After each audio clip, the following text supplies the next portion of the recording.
X Men Messiah war के last episode में हमने देखा कि साइक्लॉप हमें बताता है कि अब तक उनके साथ क्या क्या हो चुका है और वो फ्यूचर के अंदर एक टीम को भेजता है ताकि वो केबल की मदद कर सकें जाके, जो कि बेसिकली टीम होती है एक्स फोर्स की। और वो लोग वहाँ पे केबल के पास पहुँचते हैं उसकी मदद के लिए, लेकिन उनको पता चलता है कि वहाँ पे डेडपूल भी मौजूद होता है। और हमें यहाँ पे ये पता चलता है कि वहाँ पास में जो है बिशॉप वो स्ट्राइफ की मदद लेने आया होता है ताकि वो लोग मिलकर केबल को पकड़ सकें। अब आगे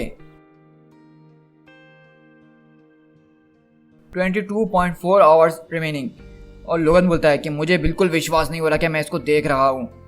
तो डेडपूल बोलता है कि ये तुम मिलो हमारे नए बॉस से जो कि बिल्कुल पुराने वाले की तरह है, लेकिन बहुत ही बहुत ही बहुत ही बहुत ही बहुत ही पुराने वाले की तरह।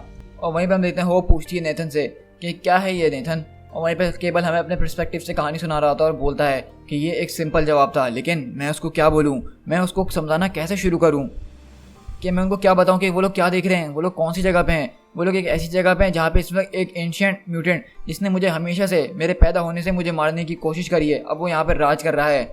वो एक ऐसा बूगी मैन था जिसने मेरे ख्वाबों को हॉन्ट करके रखा हुआ था, लेकिन अभी ये वक्त नहीं है उसको ये सब एक्सप्लेन करने के लिए। और वैसे ही अभी हमारे पास हर चीज़ क्रैश होती हुई नज़र आ रही है और अब हम दोनों जो है टाइम में जंप करके आगे भी नहीं जा सकते हैं। और वहीं पर केबल बोलता है कि तुम चिंता नहीं करो लिटिल वन, तुम बस मेरे करीब रहो। और लोगन अपने क्लॉज निकालता है और डेडपूल को पकड़ते हुए बोलता है कि मुझे जवाब चाहिए अभी के अभी। तो वहीं पे डेडपूल बोलता है कि यो मैन ज़रा आराम से क्योंकि अब मैं पहले की तरह हील नहीं कर पाता हूँ। एनीवेज ये एक बहुत लंबी कहानी है, तो तुम क्या चाहते हो कि मैं तुम्हें इसका एक लंबा वर्जन सुनाऊँ या फिर एक घुमा फिरा वर्जन सुनाऊँ या फिर एक छोटा मोटा वर्जन सुनाऊँ। तो लेकिन वहाँ पर लोगन को उसकी बातें सुन के इतना गुस्सा आता है, वो अपने दोनों क्लॉज निकालता है और सीधा उसकी छाती के अंदर घुसा देता है। तो डेडपूल बोलता है ओह मतलब तुम्हें अब्रिज्ड वर्जन सुनना है, तो चलो कहानी की शुरुआत होती है। ये कुछ 2034 चल रहा था, लेकिन पहली सेंचुरी के बाद तो मुझे काउंट भी भूल गया था कि हम लोग कहाँ पे थे और कहाँ पे नहीं थे। मैं जो न्यू जर्सी के अंदर एक अथॉरिटी टर्न पाइक के लिए काम कर रहा था। और वहीं पे डेडपूल बोलता है क्या तुम्हें मेरी बात सुननी है लोगन या नहीं सुननी है, क्योंकि मैं बिल्कुल सच बोल रहा हूँ और तुम चाहो तो अपने बुढ़े दोस्त यानी केबल से भी पूछ सकते हो कि मैं बिल्कुल सही कह रहा हूँ। तो वहीं पे लोगन पूछता है केबल से और बोलता है कि नो एक्चुअली ये एक सेंस वाली बात कर रहा है, तुम बोलते रहो वेट मैं तुम्हारी सुन रहा हूँ। एनीवेज उन लोगों ने मुझे हायर करा था कि कुछ लोगों को हम ढूंढ सकें और उनको स्मैश कर सकें। वो कुछ रेबेलियंस थे और हम लोग को जो थी एक ब्लॉन्ड चिक जो थी जिसके पास बहुत सारी गन्स थी वो हमें लीड कर रही थी, लेकिन चीज़ें उस तरह से नहीं जा रही थी जिस तरह से हमने सोचा था। वो रेबल्स जो थे वो बहुत ही ज़्यादा डिटरमाइंड थे, जैसा कि रेबल्स अक्सर होते ही हैं। तो फिर मेरे दिमाग में एक बात आई और मैं वहाँ के इंडस्ट्रियल फ्रीज़र के अंदर जाकर छुपने की सोचा, क्योंकि मैंने यही सोचा कि मैं उसके अंदर रहूँगा तो यहाँ पे तो किसी बॉम्ब का या किसी और चीज़ का भी असर नहीं होने वाला है। और डेडपूल बताता है कि मेरा प्लान ये था कि मैं वहाँ पे बैठ के इंतज़ार करता और वहाँ पे जो कोई भी विनर होता मैं उसके साथ अपनी सर्विस ऑफ़र करता। लेकिन अब जब मैं पीछे देखता हूँ तो मुझे अंदाज़ा होता है कि ये मेरे one of the best ideas में से बिल्कुल भी नहीं था। और हम देखते हैं अचानक जो है वहाँ उस बिल्डिंग के बाहर एक बहुत ज़बरदस्त धमाका होता है और वो पूरी बिल्डिंग गिर जाती है और डेडपूल उस बिल्डिंग के अंदर दबके रह जाता है। और इसी तरह देखते देखते 800 साल गुजर गए, जो कि मुझसे पूछोगे तो सच में इट रियली सक्ड।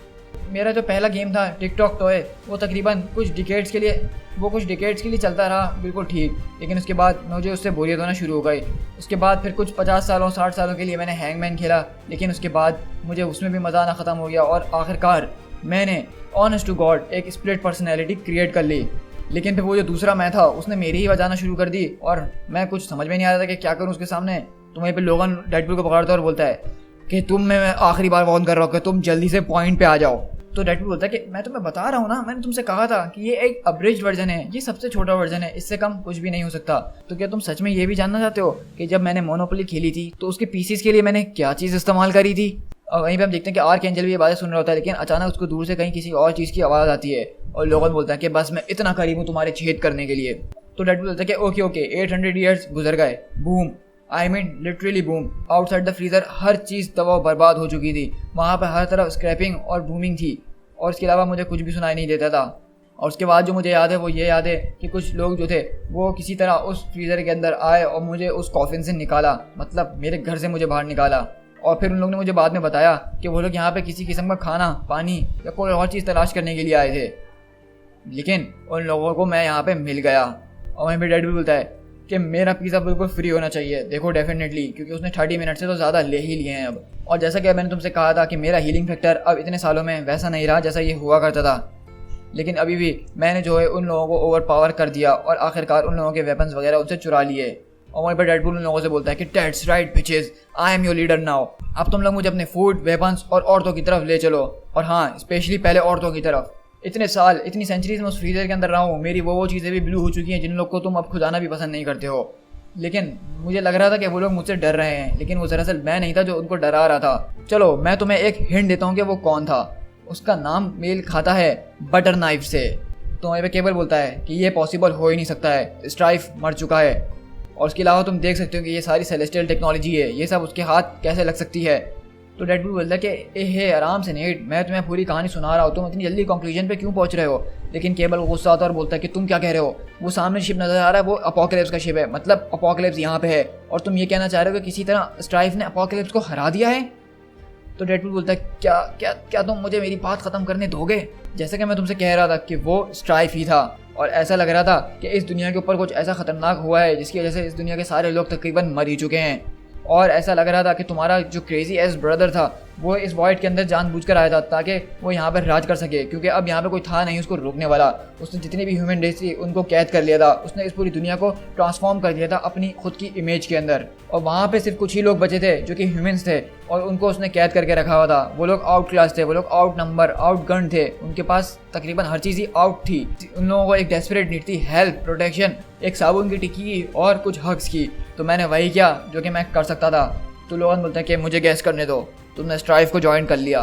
तो डेडपूल बोलता है कि मैंने स्ट्राइफ को, अरे वाह, ये तो मैंने तुम्हें बताया भी नहीं, और तुम्हें कैसे पता चल गया लोगन।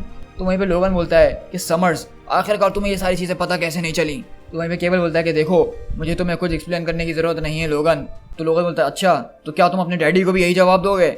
और डेडपूल बोलता है तो जैसा कि मैं तुम लोगों को बता रहा था, तो इस तरह मैंने जो है अपनी अलायंस तुम्हारे ब्रदर के सामने पेश करी और उससे हाथ मिला लिया, और कुछ सालों से मैं उसी के लिए काम कर रहा हूँ, नो मैटर ये जगह इतनी स्मेली ही क्यों ना हो। और अब मैं स्ट्राइप्स का BMIC हूँ, मतलब big mutant in charge, yo Deadpool. तो लोगन बोलता है अच्छा, तो अगर ऐसी बात है तुम यहाँ पे अकेले क्यों घूम रहे हो, क्या तुम्हारा बॉस तुम्हें मिस नहीं कर रहा। तो बोलता है कि मेरा बॉस इस वक्त बहुत ज़्यादा दूर गया हुआ है, और सच कहूँ तो मैं तुम लोग को साफ बता रहा हूँ कि ये एज ऑफ स्ट्राइफ जो है वो एज ऑफ अपोकलिप्स को एक बच्चा बना देती है। तो केबल बोलता है कि यहाँ पे कोई ऐसी चीज़ नहीं है जिसको हम टू फार कहें वेट, और ख़ासकर तुम्हारे लिए। अगर मैं तुम्हारी जगह होता तो अब तक मैं उसका काम तमाम कर चुका होता, लेकिन तुम तो सिर्फ एक फूल हो जिस पे हम ट्रस्ट भी नहीं कर सकते हैं। तो वहीं पे होप पूछती है कि ये स्ट्राइफ कौन है और आप ये सब क्या बातें कर रहे हैं। तो केबल बोलता है कि अभी नहीं होप। तो होप बोलती है कि कम ऑन नेथन, मुझे बताओ, मुझे ये जानना ज़रूरी है।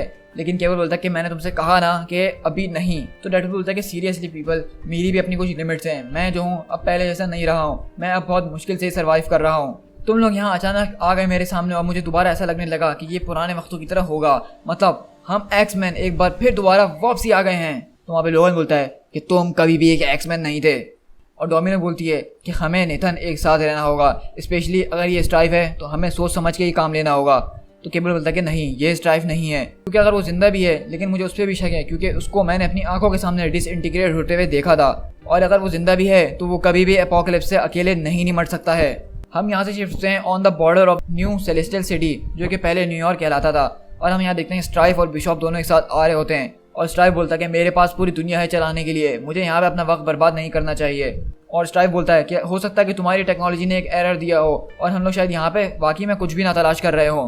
तो बिशॉप बोलता है कि नहीं, मैंने कुछ जंप्स डिटेक्ट करी हैं, मल्टीपल टाइम जंप्स, और वो उसका मतलब ये है कि वो यहाँ पे कहीं ना कहीं मौजूद है और वो अकेला नहीं है। तो स्ट्राइफ बोलता है कि हमारा यहाँ पे ठहरना कोई फ़ायदा नहीं है, क्योंकि मेरे पास लिटरली पूरी आर्मीज़ हैं जो कि उन इम्पोस्टर को हमारे पास खुद ले आएंगी। तो वहीं पे बिशॉप बोलता है कि वो जो है बहुत ज़्यादा इम्पेशेंट है, उसने जो है बहुत टाइम से रियल चैलेंज को एक्सेप्ट करा ही नहीं है जब से एपोकलिप्स की कहानी ख़त्म हुई है। मुझे जो है हर वो चीज़ करनी पड़ती है जिससे उसका ध्यान उसके प्राइस के ऊपर बना रहे। तो वहीं पे बिशॉप बोलता है कि हम यहाँ पे केबल की बात कर रहे हैं, केबल यानी तुम्हारा क्लोन। वो तुम्हें क्या लगता है कि तुम्हारे छोटे मोटे सोल्जर से आसानी से निमट नहीं सकता है। और ये एक नाम जैसे ही मैं लेता हूँ उसके सामने, उसकी पूरी दुनिया पलट के रह जाती है। और स्ट्राइक बोलता है कि वो इम्पोस्टर जो है वो उसके लिए सफ़र करेगा जो उसने मेरे साथ और हमारे साथ किया है।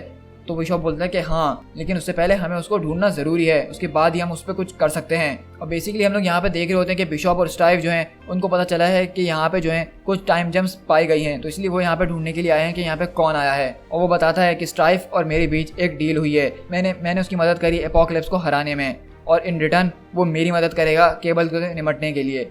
स्ट्राइफ उन दोनों से ही नफरत करता था, और बहुत ज़्यादा नफरत। ये एक फ्यूचर की बात है, लेकिन ये मेरा फ्यूचर नहीं है, ये एपोकलिप्स का फ्यूचर है। और उस फ्यूचर के अंदर वो स्ट्राइफ को यूज़ करना चाहता था अपने होस्ट की तरह, अपनी लाइफ फोर्स की तरह, लेकिन उसने स्ट्राइफ को रिजेक्ट कर दिया क्योंकि वो सिर्फ एक क्लोन था और उसको अपने आप से कास्ट आउट कर दिया। और यही एक वजह है जिसने स्ट्राइफ को एक कंप्लीट रेज के अंदर घसीट दिया। और वो तब से यही सोचता है कि वो क्लोन नहीं है, बल्कि उसकी जगह केबल जो है वो है उसका असली क्लोन। और यही रीज़न है कि स्ट्राइफ आज जो दिखता है वो इसी वजह से दिखता है कि उसके साथ कुछ डैडी इश्यूज़ हैं और वो हमेशा से अपने आप को सही प्रूफ करना चाहता है। और मेरी नज़र से देखा जाए तो वो मेरे लिए एक परफेक्ट पार्टनर है और इसलिए मैंने उसको एक एडवांटेज दिया और उसके बाप से उससे निपटने में मदद करवाई। और जब हम एपोकलिप्स से निपट जाएंगे तो उसके बाद वो मेरी मदद करेगा केबल और उस लड़की को जाल में फंसाने के लिए। केबल जो है सिर्फ टाइम में आगे जा सकता है, तो इसलिए हमें सिर्फ एक टेम्पोरल कैचर मिड बनाना था। और मैं ये भी जानता था कि स्ट्राइफ हमेशा से ये सोच के बैठा है कि किस तरह से वो मेरा काम तमाम कर देगा जब वो केबल से निपट जाएगा। मैं सिर्फ उसके लिए एक कुत्ता हूँ जो कि एक टाइम मशीन को गाइड कर रहा है। लेकिन ये मेरे लिए बिल्कुल ठीक है क्योंकि मैंने पहले से सोच के रखा हुआ है जब वो दोनों ट्विंस आपस में लड़ रहे होंगे तो तभी मैं अपना शॉट ले लूँगा। स्ट्राइफ बोलता है वहाँ पे कि मेरे सोल्जर्स ने उनको ढूंढ लिया है, जो इम्पोस्टर्स की हमें तलाश है, अब हमें अपने दोबारा किले के अंदर चले जाना चाहिए। तो बिशॉप पूछता है कि आखिरकार वो लोग हैं कहाँ पे। तो लोगन बोलता है देखो मेरे कान पक चुके हैं तुम्हारी ये बकवास सुन सुन के जो कभी हुई नहीं है, तो क्यों ना हम उस बारे में बात करें जो यहाँ पे सच में हो रहा है। केबल, क्या तुम अपना मुंह खोलना पसंद करोगे? और वहीं पे होप जो है केबल से सवाल करना शुरू हो जाती है, लेकिन केबल उसको बोलता है कि होप अपना मुंह बंद कर लो और हम इस बारे में बाद में बात करेंगे। लेकिन लोगों को गुस्सा आ जाता है और बोलता है कि नहीं नहीं, कोई बात नहीं आने वाली है, तुम अपना मुंह खोलोगे और अभी इसी वक्त खोलोगे।